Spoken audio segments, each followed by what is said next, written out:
All right, so when it comes to emotion, and here I think it gets really, really interesting, you can, in theory, have complete control over your emotions, but it requires practice and time, and you have to take on the deep responsibility of this because emotions, of course, are very powerful. So often they are happening on the level of the nervous system where you can't control it directly, but you can control it sort of indirectly. I think number one, I would say, is to anticipate triggers. I think when you're getting to this point of acceptance where you've been working with your ego, partnering with your ego, you're going to know now what is it that makes you mad? What is it that makes you upset? What is it that makes you sad? What is it that's going to bring on those feelings of guilt? And for me, what I found is as awful as it is sometimes, you can't suppress those feelings, right? Like I had an incident where a close family member had a bit of a medical episode, and it turned out not to be anything, but for 24 hours or so, I was really worried. I knew that it was going to affect my productivity. I knew it was going to affect my sleep, my mood, but I had to just accept it and say, look, again, I can't control this. I did all I could. I'm in contact with the family. We're going to see how this goes. I had to also go for a walk, put down my work, and say, I got to feel this to heal it, as they say. I got to allow these emotions to go through me. The fear, the sadness, all that goes along with witnessing someone's health being in peril. Now, very lucky that nothing came of it. Everything's all right, but it was a great reminder that, look, I'm overcome here. I can't beat this. I can't suppress it. But I knew in the moment, okay, this is going to hurt. I got to just let it run its course. You have to have that vulnerability to feel those negative emotions. And same with positive emotions. If you're suppressing the need to be happy or the need to laugh or whatever, it's tough. Of course it's tough, and it's not just going to come overnight, but start to realize, look, and it's through that journaling, through that goal setting, through that inner work, through that conversation with the ego that you say, I know I'm going to do this. Could I do it 1% better? Could I do it 1% less? Number two, you cannot privilege the negative value judgment, meaning something happens. It's so easy for us to look and see what it wasn't, what it's not, what it could have been, what I wish it was.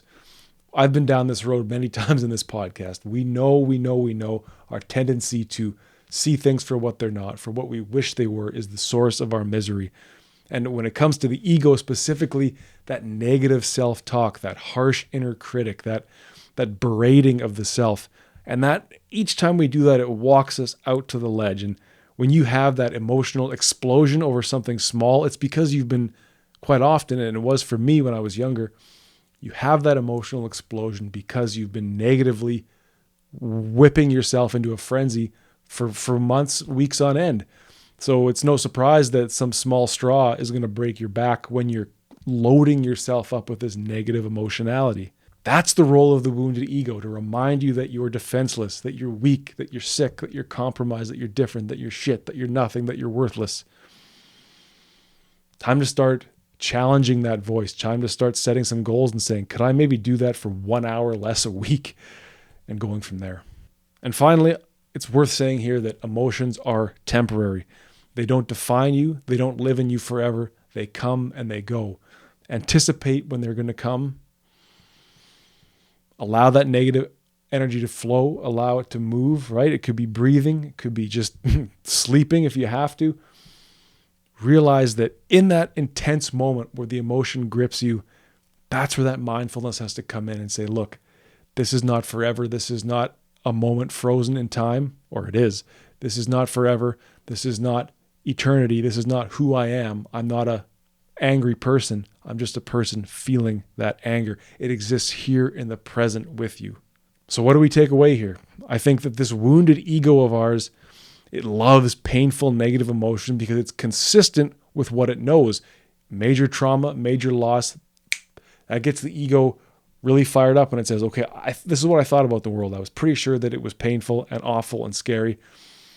And the world is out to get us and we're not really in control.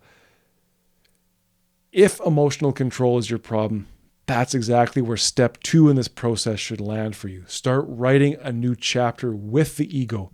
Don't let that ego tell you who you are. Remember, the ego is our inner storyteller. It casts us as a character in a story, but this whole process is about stepping out, becoming the author, not just the character. Start writing that new chapter. And we do that by setting those goals. You know when that emotion is going to overtake you because you've been following up in your journal. And now you need to go to where you can express that emotion properly. Make that your quest. Make that your goal, to make my emotions work for me. Make my emotions felt properly, expressed properly. I don't know what that looks like for you. I would say for me, in a big way, I knew that I had to get a handle on depression when I was younger. I had to find ways to feel better about my body. I was able to do so.